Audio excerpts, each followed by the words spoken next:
né? Então, estou muito feliz por isso. Entrevista do Tite. Do adversário, mas com consciência que sábado continua essa semifinal. Flamengo 2-0. Um grande jogo. O Flamengo jogou demais.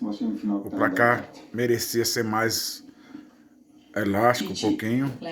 Mas agora vamos ouvir aí a entrevista com o comandante do Flamengo, Tite. E hoje, de novo, né, o Flamengo com muito volume de jogo, criando muitas chances. O Kleber até destacou que o Flamengo faz pelo menos 1 a 2 gols por partida nessa competição.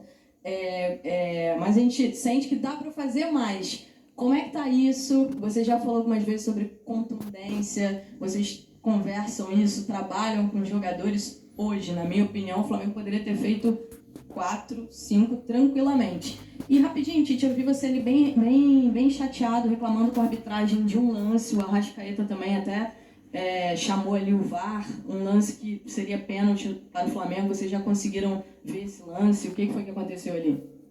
Eu vi, tenho opinião, porém a direção que vai falar a respeito. E do outro lado tem Fábio no gol, né? Trabalhamos normalmente essa semana, tivemos 5 dias de trabalho, trabalhamos bastante finalizações e as outras valências, né, táticas e técnicas também. Vamos continuar trabalhando com os meias, com os atacantes, movimentações estratégicas e finalizações, né, de bola de fundo, de bola frontal. O trabalho é esse, e procurar cada vez mais. A gente sempre tem batido na questão da evolução da equipe, procurar evoluir jogo a jogo. Buenas noches, por acá. Aquí. Quería consultarle por Eric Pulgar, viene haciendo buenos partidos. Hoy, cuando había pocos espacios, manda el cruzamiento para el primer gol de Everton Cebolinha. Además, lo suma a una convocatoria reciente a la selección chilena. Si pudieran analizar el momento de Eric Pulgar, se lo agradecería. Buenas noches. O Eric vem fazendo grandes jogos, né? Teve um problema que ficou fora de 1 ou 2 partidas, um problema de não sei se foi bem, que foi, não estou lembrado agora. Voltou bem, como tinha terminado o ano passado bem, é um grande jogador, faz uma função, faz como primeiro, faz função como segundo, e hoje fez um grande jogo novamente. Senti um pouquinho, e a entrada do Igor, a gente está muito feliz, mais um bom jogo do Igor, que também faz bem essa função, né? Um menino que vem crescendo também, a gente fica feliz pelos meninos também. Ele que é um grande jogador. Grande jogador. Boa noite, Tite. Boa noite, Kleber. Aqui, Sidão Marinho da Litoral News. Acho que, se a gente olhar para o futebol brasileiro hoje, nenhuma equipe tem um jogo coletivo tão qualificado como o Flamengo tem, né, sob o comando de vocês. Claro que do lado individual o time é muito forte, mas o coletivo da equipe sobressai dentro de campo. Lembro que na última coletiva você falou um pouco sobre a solidariedade, nessa família que o Flamengo está formando.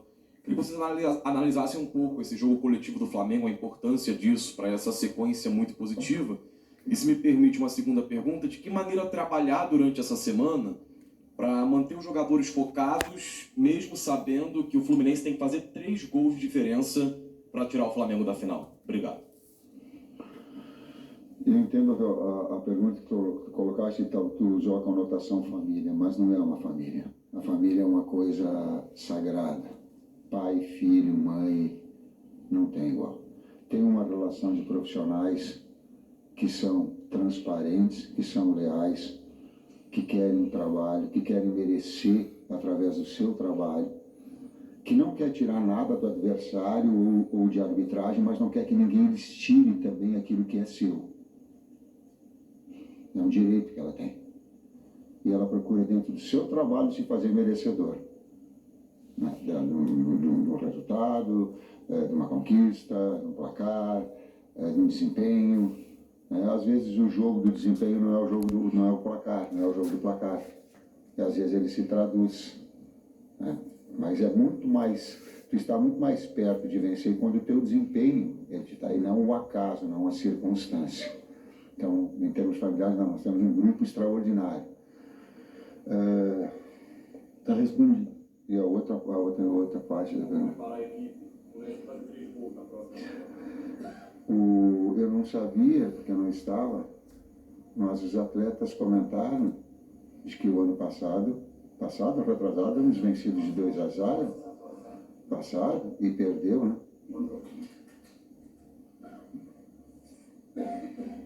Tite, boa noite, Kleber aqui à sua direita. Parabéns pela vitória. E Tite, um jogo que o Flamengo sofreu muito pouco, né? Eu só me recordo de uma chance do Fluminense, que foi um cruzamento que o Diogo Barbosa bateu por cima. E um lance que origina lá na frente, numa pressão, o Flamengo lá na linha de fundo, que o Cebolinha acho que larga o Arias, e aí o Fluminense consegue sair naquela primeira linha e chegar na única chance, né? Só isso. Taticamente o time parece estar quase perfeito, né? Eu queria saber se você considera que taticamente esse time já tem a sua cara, já está taticamente do jeito que você gosta. E, se me permite uma segunda pergunta, o Léo Ortiz foi apresentado ontem, contratação recente, queria que você pudesse comentar um pouquinho sobre esse jogador. E que dor de cabeça, né? Uma defesa que não sofre gol, como é que fica para chegar um jogador? Obrigado. A gente, como eu falei na resposta anterior, a gente no processo defensivo faz a marcação nas 3 alturas, né? Estuda muito o adversário, procurou marcar bem nesse primeiro momento da bola de saída, da iniciação do Fluminense, com uma pressão alta, forte, com todas as formas que eles têm de saída. Depois na média também bem organizado, e na baixa a gente já vem trabalhando, né? Conforme o adversário a gente muda um pouquinho a estratégia, algum detalhe ou outro, estudamos muito os adversários para isso. Então essa consistência a gente fala, não é a melhor defesa, né? A questão não é o zagueiro ou o lateral, a questão é o time que se defende, a forma que se defende. E essa solidariedade que eles têm em conjunto, o coletivo que se falou para jogar, mas também para defender. Então por isso que a gente bate muito na questão do equilíbrio, né? De não tomar gol é importante, quanto menos gol tomar é importante, mas também buscar o gol na hora que tem essa posse. Roubar essa bola lá na frente significa ter a posse para também levar perigo ao adversário, às vezes até no setor mais perto do gol. E a gente fez bem, né? Tiveram essa escapada, e que é normal pela grandeza do adversário, né? Mas a gente tem evoluído e vamos continuar trabalhando e evoluindo. Ele fala em consistência defensiva, o Matheus fala em fazer gol. Equilíbrio. Tem que ter os dois.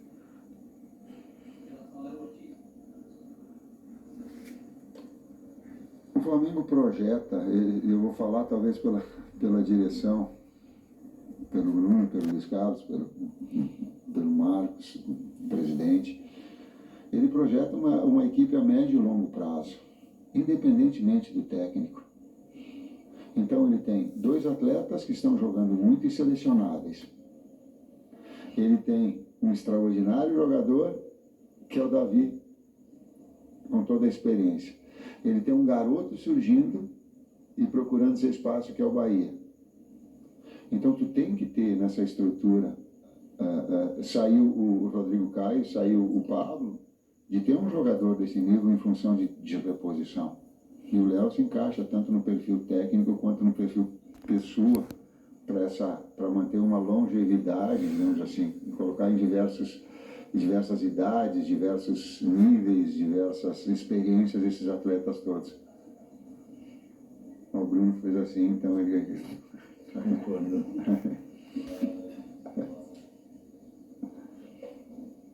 Pode?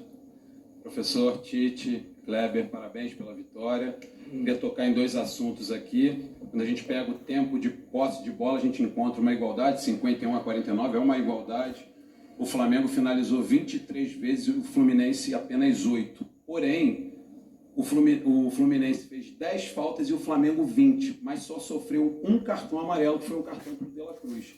Eu queria tocar nesse assunto com os senhores, para que vocês comentassem se, dentro daquele processo que o senhor tanto falou desde o início de equilíbrio, saber jogar o jogo e a inteligência dentro do campo também é saber parar o jogo no momento crucial, ao invés de fazer faltas duras para, em alguns determinados momentos, se recompor, porque tem um outro grande time do outro lado. E também queria que vocês comentassem sobre o processo de evolução do Igor Jesus. Obrigado e parabéns.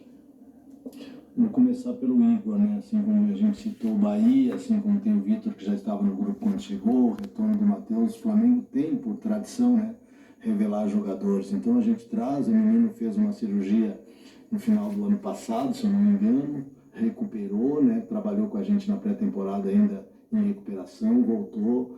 E nas condições, é importante também esses grandes atletas que o Flamengo traz para dar essa confiança, né? Para ensinar algumas coisas, né?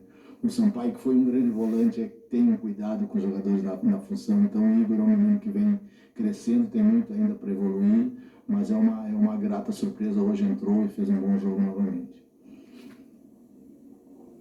a questão das faltas não é um número que nos nossos jogos aparece muito.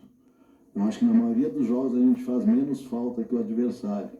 E hoje, minha opinião, das 20 faltas que aconteceram, se fosse um jogo de Libertadores, eu acho que a gente faria umas 10. Então, por isso, até de repente, tem aumentado o nosso número de faltas, né?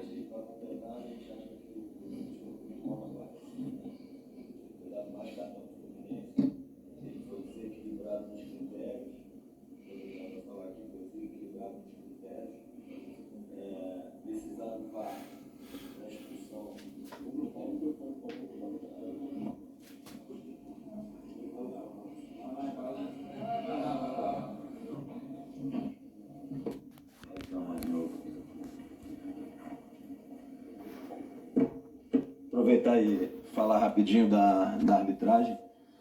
A gente entende que os árbitros precisam passar por um processo de amadurecimento. É o Bruno Spindler A gente apoia dando explicação aí sobre sentido, a arbitragem. Apoia a transparência. A gente elogia quando tem que elogiar, mas é importante pontuar, até pelos números da questão das faltas aí que vocês colocaram, que são enganosos em relação aos cartões. A gente acha que ele foi muito mal na parte disciplinar. A gente não entende por que 2 critérios.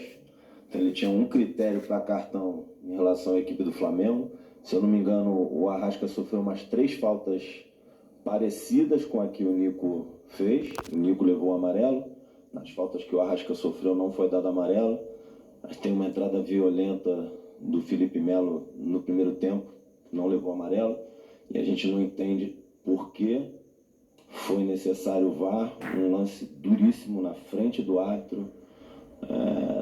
Não sei se ele era o último homem em direção ao gol, mas pela violência da falta e pelo critério que ele usou para dar o amarelo no Nico com tanta contundência, não entendi por que precisar do VAR. Para a gente, nitidamente, ele teve dois critérios. Assim, e isso não cabe num jogo de semifinal do campeonato da grandeza do Carioca. O pênalti a gente consultou ali na cabine do VAR. Depois até poderia divulgar as imagens. A justificativa deles é que teve uma falta do Nico no Martinelli, né? Antes da falta do Martinelli no Nico. Assim, a gente não conseguiu ver essa falta, mas a interpretação deles foi essa. Então, mas da parte do árbitro, o que a gente viu de mais grave aí foi a discrepância de critério na área disciplinar. E acho que não cabe num jogo desse, e a discrepância foi bem nítida ali. Ela fica gritante nessas faltas no Arrasca, em lances de transição ofensiva nossa, em relação ao amarelo no Nico. Não dá amarelo no lance violento ali do Felipe. Então isso não tem o que questionar. É isso aí, galera. Aí foi a entrevista aí do técnico Tite, falando aí sobre o jogo, as perguntas dos repórteres ali. É isso aí. Se inscreva no canal, deixa o seu like, o canal se fortalecer. E até amanhã, se Deus quiser. Um abraço a todos, rubro-negro de todo o Brasil e do mundo, pelo mundo afora. Ficam todos com Deus. De acordo com a Fui. performance dos árbitros no campeonato. Então, eles explicaram